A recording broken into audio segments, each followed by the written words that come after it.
രാവിലെ പെട്ടെന്നൊരു കാപ്പി ഉണ്ടാക്കാൻ പോവുക. നിങ്ങളെല്ലാവരും നൂഡിൽസ് കഴിക്കുന്നവരല്ലേ? നിങ്ങളൊക്കെ ഉണ്ടാക്കുന്നവരല്ല ഞാൻ ഉണ്ടാക്കുന്നവരാണോ നിങ്ങൾ ഉണ്ടാക്കുന്നതെന്ന് അറിയാനായി ചോദിക്കുന്നത് കേട്ടോ. എനിക്ക് ഈ സാധനം വലിയ ഇഷ്ടമാണേ. ഇവിടെ ക്യാമറാമാൻ അതൊന്നും ഇഷ്ടമല്ല. പിന്നെ ഒരാൾ രാവിലെ എന്നോട് പരാതി പറഞ്ഞു ക്യാമറാമാനിന്ന് വിളിക്കില്ലെന്ന്. ക്യാമറാമാനെ പിന്നെ ഗൺമാൻ എന്ന് വിളിക്കാൻ പറ്റുമോ? ക്യാമറാമാൻ തന്നെ, എനിക്കങ്ങനെ വിളിക്കുന്ന ഇഷ്ടം. അപ്പോൾ ഞാൻ ഇതുണ്ടാക്കാൻ പോകണേ, വേറെ ഒന്നും വിചാരിക്കില്ല കേട്ടോ. ഞാൻ തമാശ പറയുന്നതായിരിക്കും. അപ്പോൾ ഞാൻ അതിനകത്ത് വെജിറ്റബിളൊക്കെ ചേർക്കും. നമുക്ക് എന്നാ വെള്ളം ചേർക്കാം. ക്യാബേജ് വേണം ചേർക്കാം, കടല പച്ചപ്പട്ടാണി ചേർക്കാം, എന്ത് വെള്ളം ചേർക്കാം. പിന്നെ ചിക്കൻ ചേർത്തുണ്ടാക്കുന്നവരും ഉണ്ട്. ഇതൊക്കെ ഉണ്ടാക്കി കഴിഞ്ഞിട്ട് ചിക്കൻ ഇട്ട് പിള്ളേർക്ക് ഉണ്ടാക്കി കൊടുക്കുന്നവരുണ്ട്.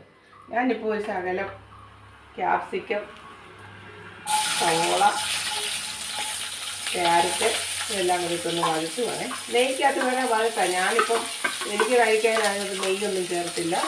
ഞാൻ ശകലം ഓയിലിനകത്ത്, സൺഫ്ലവർ ഓയിലിനകത്ത് അതൊന്ന് വഴറ്റുന്നത് നല്ലപോലെ ഒന്ന് വന്നിട്ട്. എല്ലാവർക്കും അറിയാം കേട്ടോ, ഇതൊന്നും സമീകൃത ആഹാരമൊന്നും, കുട്ടികളുടെ സമീകൃത ആഹാരം അത് കഴിക്കാത്തവരാരുമില്ല. ചിലർക്കൊക്കെ ഇഷ്ടമില്ലാത്തത്, പുഴു പോലെ ഇരിക്കുന്നതൊക്കെ പറയും.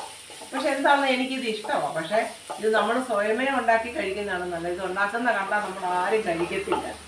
അങ്ങനെ ഇതിൻ്റെ മെയ്ത്. ഏതായാലും പെട്ടെന്ന് ഒരു യാത്ര പോകണം. അപ്പോൾ ഇതൊന്ന് ഒരു മിനിറ്റ് കൊണ്ട് ഉണ്ടാക്കാമല്ലോ, ഒന്ന് ഉണ്ടാക്കി കഴിച്ചിട്ട് പോകാമല്ലോ. ഓക്കെ, ഇതൊന്ന് വഴണ്ടട്ടെ.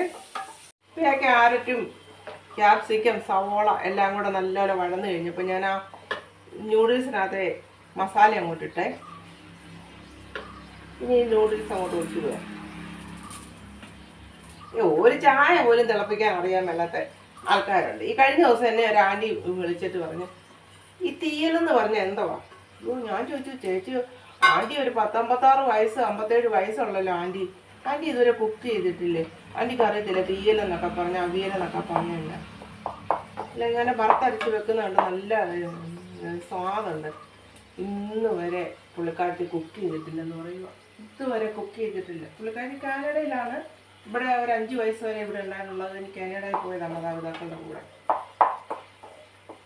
ഇതൊക്കെ കഴിക്കുന്നതല്ലാതെ ഇതിൻ്റെ പേരറിയത്തില്ല. അവിടെയൊക്കെ വേറെ ആഹാരമാണ്. എന്നാലും അവർ നാട്ടിലെ കോട്ടയംകാരാണ്, നാട്ടിലെ രീതിയാണ് അവിടെ. ഇതുവരെ ഞാൻ ചായ പോലും ഇട്ടിട്ടില്ല എന്നുള്ള പുള്ളിക്കാട്ടി പറയും. അങ്ങനെയുള്ള ആൾക്കാരുണ്ട് കേട്ടോ. അപ്പോൾ ഇതിപ്പോൾ വേറെ പണിയൊന്നുമില്ല. ഇതിങ്ങനെ തിളച്ച് വറ്റിക്കഴിഞ്ഞാൽ പിന്നെ നമുക്ക് കഴിക്കാം. പിന്നെ ഞാൻ അതിന് ടേസ്റ്റിന് ചേർക്കുന്നതാണ് സോസ് ചേർക്കും. നല്ല ടേസ്റ്റാണ് അത് സോസ് കൂടെ ചേർത്ത് കഴിച്ചാൽ. പിന്നെ മുട്ട വേണമെങ്കിലും പൊരിച്ചിനകത്ത് ചേർക്കാം. മുട്ട പൊരിച്ച് ചേർത്ത് കഴിക്കാനും ഇഷ്ടം. അപ്പോൾ ഇന്നത്തെ എൻ്റെ വീഡിയോ ഇത്രയേ ഉള്ളൂ. ഞാനൊരു യാത്ര പോവാം. അടുത്ത വീഡിയോ ആയിട്ട് വരാം. ഒന്നും വിചാരിക്കില്ല കേട്ടോ. ഓക്കെ.